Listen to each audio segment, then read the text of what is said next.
ہمارے ایک دوست تھے، ان کی بیٹی کی شادی تھی، تو میں کبھی نہیں جاتا ایسے موقعوں پر اس قسم کی جگہ پر، لیکن اس نے میری اتنی منت کی کہ میں شرمندہ ہی ہو گیا. میں نے کہا اچھا بھائی میں آ جاؤں گا. اور پھر اس نے مجھے تسلی دلائی کہ وہاں سارا الگ الگ ہے، عورتوں کا انتظام الگ ہے، مردوں کا الگ ہے. پی سی لاہور میں. تو میں نے کوئی 30-32 برس کے بعد اس ہوٹل میں قدم رکھا. ماضی کے دھندلکوں میں جھانکتے جھانکتے کتنی صبحیں کتنی شامیں وہاں گزری ہوئی تھیں غفلت کی. تو میں جب وہاں سے نکلنے لگا کھانے کے بعد، تو عورتیں نکل رہی تھیں، اکثر بے پرد تھیں. تو وہاں گیلری میں مجھے کسی نے روک لیا، وہ مجھ سے بات کرنے لگ گیا. میں کھڑا ہو گیا. دائیں بائیں کچھ اور عورتیں کھڑی تھیں. اتنے میں سب کی نظر پیچھے لگی، عورتوں کی بھی مردوں کی بھی. تو مجھے سمجھ میں نہیں آیا کہ یہ نظریں پیچھے کیوں اٹھ رہی.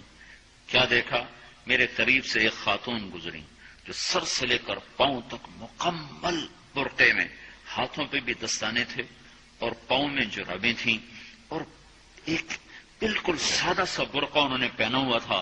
جب وہ گزری ہے تو ایک دم سناٹا چھا گیا، سارے عورتوں پر بھی سارے مردوں پر بھی. تو مجھے اس وقت خیال آیا کہ یہ حق ہے. یہ سورج جب چمکتا ہے تو ہر ایک کو اس کی روشنی نظر آتی ہے. وہ عورت اتنے اعتماد سے گزری، ورنہ ایسے ماحول میں تو جنہوں نے پردے کیے ہوتے ہیں وہ پردے اتار دیتے، سر سے دوپٹے اتار دیتے. وہ اس میں اس طرح گزری، سب کی نظریں شرم و حیا سے جھک گئیں. وہ عورتیں جن کے دوپٹے کہیں جا رہے تھے ان کی بھی نظریں شرم و حیا کی وجہ سے جھک گئیں. یہ مسلمان عورت کی پہچان ہے.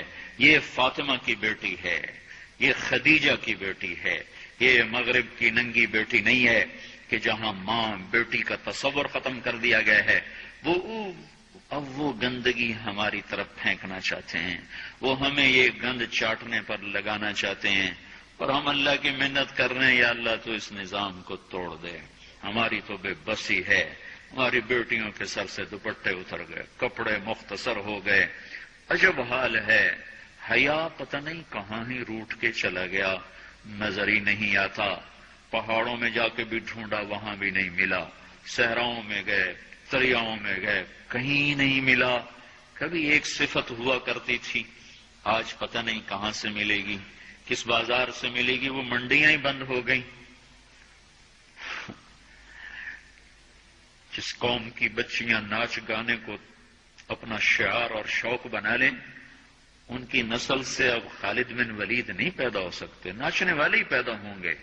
محمد بن قاسم نہیں پیدا ہو سکتے، طارق بن زیاد نہیں پیدا ہو سکتے.